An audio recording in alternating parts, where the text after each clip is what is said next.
விருதுநகர் மாவட்டம் ராஜபாளையத்தில் உள்ள கோவிலில் காவலர்கள் 2 பேர் வெட்டி கொல்லப்பட்ட சம்பவம் தொடர்பாக தென்மண்டல டிஐஜி மற்றும் எஸ்பி ஆய்வு மேற்கொண்டு வருகின்றனர். இது தொடர்பான கூடுதல் தகவல்களை வழங்க இணைகிறார் எமது செய்தியாளர் கார்த்திக். கார்த்திக், வணக்கம். இந்த சம்பவத்தின் முழு பின்னணி என்ன? தற்போது வரைக்கும் விசாரணையில் என்னென்ன தகவல்கள் கிடைச்சிருக்கு?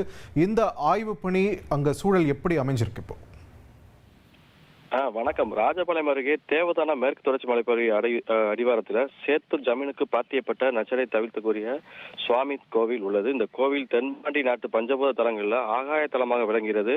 இந்து சமய அறநிலைத்துறை நிர்வாகத்துக்கு உட்பட்ட இந்த கோயில் இரவு காவலாளி 2, பகல் காவலாளி 1 என 3 பேர் பணியில இருக்காங்க. நேற்று இரவு காவலர் பேச்சிமுத்து, சங்கரபாண்டியன் பணியில இருந்திருக்காங்க. காலையில பகல் காவலாளி கோயிலுக்கு வந்தனர். அப்போது கோயில் கொடிமரம் அருகே 2 காவலாளிகளும் கொலை செய்யப்பட்டு கிடந்தனர். இது குறித்து காவலாளி போலீசாருக்கு தகவல் அளித்தார். சேத்தூர் போலீசார் சம்பவ இடத்துக்கு விரைந்து காவலாளி உடலை மீட்டு ராஜபாளையம் அரசு மருத்துவமனைக்கு பிரேத பரிசோதனைக்காக அனுப்பி வச்சிருக்காங்க. கோவில்ல இருந்த சிசிடிவி கேமரா அனைத்துமே உடைக்கப்பட்டிருக்கு. கேமரா பதிவில் உள்ள டிவிஆர் பாக்ஸ் கொள்ளையடிக்கப்பட்டு சென்றிருக்காங்க. கோவில் இருந்த உண்டியல் உடைக்கப்பட்டு காணிக்கை பணமும் திருடு போயிருக்கிறது.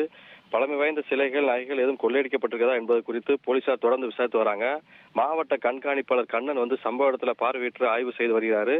மதுரை தென்மண்டல டிஐஜி சம்பவ இடத்துக்கு விரைந்து பார்வையிட்டு வராங்க. தொடர்ந்து இப்பகுதியில பெரும் பதட்டமான சூழ்நிலை இருக்குது. மேற்கு தொடர்ச்சி மலை அடிவாரத்தில் மக்கள் நடமாட்டம் இல்லாத இந்த கோயில 2 காவலாளிகள் வெட்டு கொலை செய்யப்பட்டிருக்கிறது. சம்பவம் பெரும் அதிர்ச்சியை ஏற்படுத்தி வருகிறது.